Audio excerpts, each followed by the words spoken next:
Welcome back to the Olive Grove Podcast. We love to take these deep dives, and today we're diving into the story of Hezekiah Hezekiah. from the book of Isaiah, chapter 38. It's really a story that has a little bit of everything, Right. king facing death prayers, miraculous signs, even a fig plaster. You know what makes Hezekiah's story, I think, so compelling is it really grapples with these big themes of faith, mortality, and God's interaction with humanity. Yeah.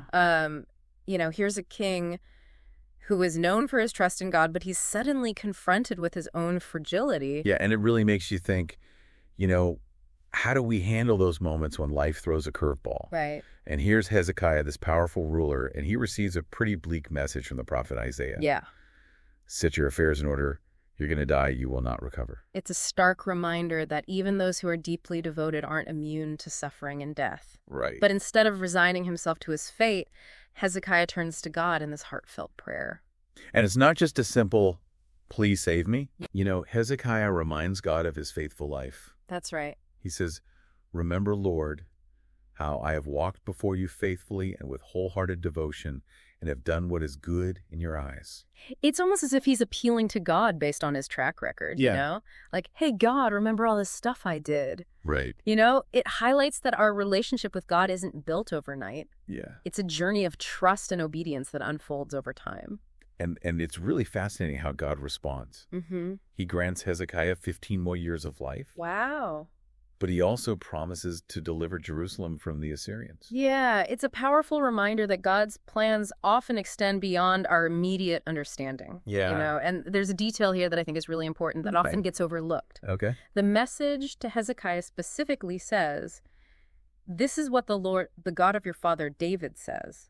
This connection to the legacy of King David and the future temple really underscores that God's actions have implications that reach far beyond Hezekiah's individual life. Yeah, it's like his story is woven into this larger tapestry of God's plan for his people. Oh. And speaking of weaving, Uh-huh. there's another detail that I wanted to bring up. Okay. Did you know that the Hebrew letters for the number 15 Okay. spell out a shortened form of God's name? Yeah. Yah. That's a fantastic observation. It's almost like a hidden signature, adding this whole other layer of meaning to those extra years. Right. It suggests that they are meant to be lived in close communion with God, a time set apart for a specific divine purpose. Okay, so we have this powerful prayer, Mm-hmm. the promise of extended life, Uh-huh. a connection to King David's legacy. Right. But the story doesn't stop there. No. God goes a step further Uh-huh. and provides Hezekiah with an incredible sign to confirm his promise. Okay. The sun actually moves backwards 10 degrees on the sundial. It's a mind-blowing miracle that defies all human logic. Right. It's as if God is saying, look, I control the very fabric of time and space. Yeah. My power is beyond anything you can comprehend. Right. Imagine being Hezekiah and witnessing that. Yeah, it makes you think about the lengths that God will go to reassure his people and demonstrate his power. Mm-hmm. But here's where things take an interesting turn. Okay. We also have some source material that includes Hezekiah's own writing about this whole experience. Okay. And initially, he's actually consumed by bitterness and fear of death. Oh, wow. He laments, in the prime of my life must I go through the gates of death and be robbed of the rest of my years. Yeah. He clearly feels cheated. It's a raw and honest expression of human emotion. Even though he's a man of faith, Hezekiah wrestles with the prospect of his life being cut short. Yeah. It's a reminder that even the most devout individuals can experience moments of doubt and despair, especially when faced with their own mortality. He even uses this image of, life being cut short, like a weaver's thread, abruptly snipped before the tapestry is complete. Right. It speaks to that suddenness and finality of death, how it can feel like a project abandoned before its time. It's heartbreaking, but it's also so relatable. Yeah. I think we've all had that sense of unfinished business at some point. Absolutely. But here's where we see a shift in Hezekiah's perspective. Okay. His initial despair gives way to this renewed commitment to praising God and teaching future generations about his faithfulness. Okay. It's as if he's entered into a new kind of dialogue with God, vowing to use his extended time for this divine purpose. This reminds me of, those moments when we kind of surrender our own desires and plans to God's will. Right. It's not always easy, but it can lead to a deeper sense of peace and purpose. Precisely. And there's a curious detail in Hezekiah's writing that I find particularly intriguing. Okay. He doesn't mention the sundial miracle at all. It's as if he wrote these reflections before that event, Right? while he was still grappling with his mortality. That's a really good point. It suggests that his transformation wasn't solely dependent on, witnessing a spectacular miracle. Right. He was already kind of moving towards that acceptance and a renewed sense of purpose even before the sun reversed its course. Exactly. It underscores the idea that true faith isn't just about seeing signs and wonders. It's about an internal shift, Right. a willingness to trust in God's plan even when we don't fully understand it. It's a good reminder that sometimes the most profound transformations happen not in the midst of these grand displays of power, Right. but in those quiet moments of reflection and surrender. Mm-hmm. Now, you mentioned earlier the concept of paradise and Sheol. Yes. Could you maybe explain that a bit more for our listeners who might not be familiar with that idea? Of course.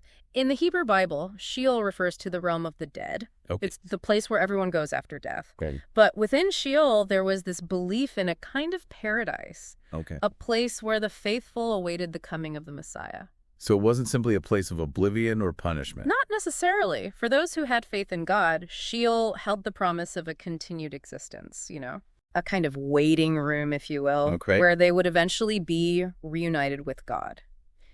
It's possible that Hezekiah, in his initial fear, had kind of overlooked this aspect. Right. He was so focused on his physical life here on earth that he had forgotten about the spiritual continuity that awaited him. That makes a lot of sense. It's like he was so caught up in the fear of losing everything that he temporarily lost sight of the bigger picture. Right. And that brings us to the final detail of Hezekiah's healing. Okay. A simple fig plaster prescribed by Isaiah. It's almost ironic to think that after this grand display of cosmic power with the sundial, God chooses to heal Hezekiah with something so seemingly ordinary. Yeah, it's like those moments in life when we're expecting this grand solution. Right. But God works through the simplest of means. Yeah. What do you make of that juxtaposition? It's a fascinating interplay between divine intervention and human agency, Yeah. It reminds us that God often works through both the extraordinary and the mundane. He can orchestrate cosmic events, but he can also use simple remedies and everyday occurrences to accomplish his purposes. It's a reminder not to limit our understanding of how God works in our lives. This has been such a rich discussion so far. Before we wrap up, I wanted to take a quick moment to remind our listeners about something very special. Yes. We'd love to invite you to join us in supporting Enduring Freedom Ministries, Okay. a wonderful organization that's doing incredible work in Jerusalem, Israel. One of their current goals is to establish a food pantry to serve those in need within the city. And we believe this is a beautiful way to extend God's love and compassion to those who are struggling. If you're feeling led to contribute to this worthy cause, you can find more information on their website. Yes. Every donation, big or small, makes a difference. Now, getting back to Hezekiah's story, there's one last thought I wanted to explore with you. His story really raises some big questions about faith, suffering, God's role in our lives. What do you think this story is ultimately trying to tell us? It's a reminder that even in the face of our own mortality, faith can be a source of incredible hope and resilience. Hezekiah's journey, I think, shows us that it's okay to wrestle with doubt and fear, to pour out our hearts to God in honest prayer. Yeah. And it reminds us that God hears those prayers and often responds in ways that we might not expect. And I think it's also significant that the story doesn't shy away from his initial bitterness and despair, Right. Like the very human response to being told your life is ending. Exactly. It's a reminder that faith isn't about suppressing our emotions or pretending that everything is always fine. Right. It's about acknowledging our struggles, bringing them to God, and allowing him to walk with us through those dark valleys. And then you have that contrast between the miraculous sign of the sundial and the simple fig plaster. Right. Like God is showing us that he operates on multiple levels, Mm-hmm. both in the extraordinary and the ordinary. That's such an important point. We often tend to focus on those big dramatic events, but God is just as present in the everyday details of our lives. Yeah. He can work through a cosmic event like the sun moving backward, but he can also work through a simple remedy, a kind word, or even a moment of unexpected grace. Yeah, it's a challenge to be more attentive to those quiet moments, to recognize God's hand at work in the seemingly mundane aspects of our lives. Absolutely. And it's also a call to trust in God's timing and his methods. We might not always understand why things happen the way they do. Yeah. But we can trust that God is working all things together for our good. Well, this has been a truly insightful deep dive into the story of Hezekiah. Yeah. I think there's something here for all of us to take away and ponder in our own lives. And we hope it encourages you to look for those moments where God is at work, both in the grand scheme of things and in the everyday details of your life. If you enjoyed this deep dive, be sure to subscribe to the Olive Grove Podcast on YouTube for more deep dives into intriguing biblical stories. And for early access to new episodes, don't forget to visit the My Christian Space website. Thanks for joining us.